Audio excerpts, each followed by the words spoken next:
नमस्कार बच्चों, आप सभी का स्वागत है हमारे हिंदी व्याकरण के इस नए पाठ में। आज हम आसान तरीके से सीखेंगे समास। तो इस वीडियो को अंत तक देखिए। क्या आपको भी समास के भेद याद करने में परेशानी होती है? तो आज की यह वीडियो आपके लिए बहुत मददगार होने वाली है, क्योंकि हम समास को आसान ट्रिक्स और उदाहरण के साथ समझेंगे।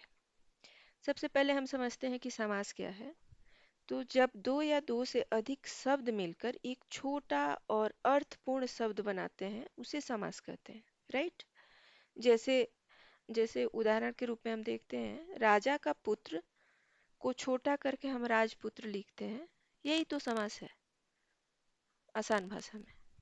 ओके। तो सबसे पहले हम देखते हैं कि समास के कितने भेद होते हैं। तो समास के 6 भेद होते हैं। तत्पुरुष समास और द्विगु समास, कर्मधारय समास, अव्ययी भाव समास, द्वंद्व समास और लास्ट में बहुब्रीहि समास। बच्चों, आज हम सीखेंगे कर्मधारय समास। यह समास बहुत ही आसान है, बस एक छोटी सी ट्रिक समझनी होगी। सबसे पहले हम यहाँ जानते हैं कि कर्मधारय समास क्या होता है। ठीक है। तो जिस समास में पहला पद कौन सा है? जैसे नील कमल है तो नील पहला पद दूसरे शब्द की विशेषता बताता है, उसे कर्मधारय समास कहते हैं। ठीक है। यहाँ एक शब्द है नील कमल। ठीक है। कमल कैसा है? नीला है, अर्थात नीला है जो कमल। ओके। तो हम ऐसे इसका विग्रह कर लेते हैं कि नीला है जो कमल। तो यहाँ पे नीला शब्द जो है वह कमल की विशेषता बता रहा है, इसलिए यह कर्मधारय समास है। दूसरा उदाहरण देखते हैं, महादेव, यानी महान है जो देव। महान शब्द जो है वह देव की विशेषता बता रहे हैं कि देव कैसे हैं, महान है। तो इसलिए यह कर्मधारय समास हो गया। से महावीर, महान है जो वीर, यानी महान शब्द जो है वह वीर की विशेषता बता रहे हैं कि वह जो वीर है वह महान है, इसलिए यह कर्मधारय समास हो गया। इसका एक ट्रिक यहाँ पे यह है कि कर्मधारय समास में हमेशा दूसरा शब्द जो होता है ना वह मुख्य होता है और पहला शब्द उसकी विशेषता बताता है। ठीक है, समझे? दूसरा पद होता है वह मुख्य होता है और पहला पद उसकी विशेषता बताता है। इसे ही कर्मधारय समास कहते हैं। So simple. अभी एक शब्द आता है उपमान और उपमेय। उपमान किसे कहते हैं और उपमेय किसे कहते हैं, आइए सबसे पहले इसे समझते हैं। ठीक है। उपमेय शब्द, उपमेय जिसकी तुलना की जाती है उसे उपमेय कहते हैं।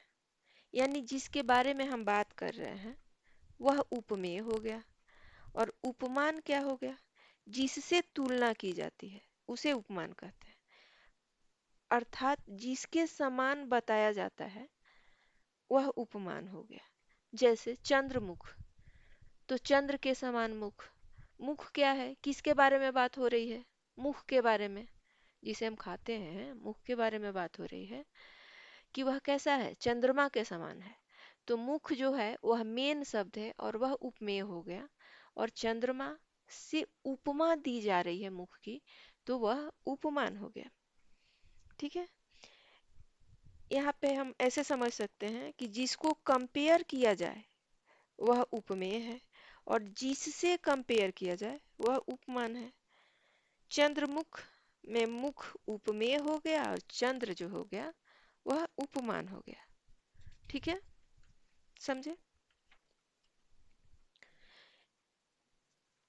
आसान भाषा में हम क्या समझते हैं कि किसकी बात हो रही है वही उपमेय है और किससे तुलना की जा रही है वही उपमान है। ठीक है, समझ में आया? प्रिय बच्चों, आज हमने कर्मधारय समास को आसान उदाहरण के साथ समझा। घर पर इसके 4-5 उदाहरण लिख के और प्रैक्टिस कीजिए। फिर मिलेंगे अगले वीडियो में, हम द्विगु समास सीखेंगे या फिर बहुब्रीहि समास सीखेंगे। जो भी पॉसिबल होगा, या फिर दोनों समास सीख सकते हैं। अब कमेंट करके बताइए कि महादेव में उपमान क्या है और उपमेय क्या है, और महादेव में कौन सा समास है। ठीक है, कमेंट में आंसर लिखना मत भूलिए। धन्यवाद।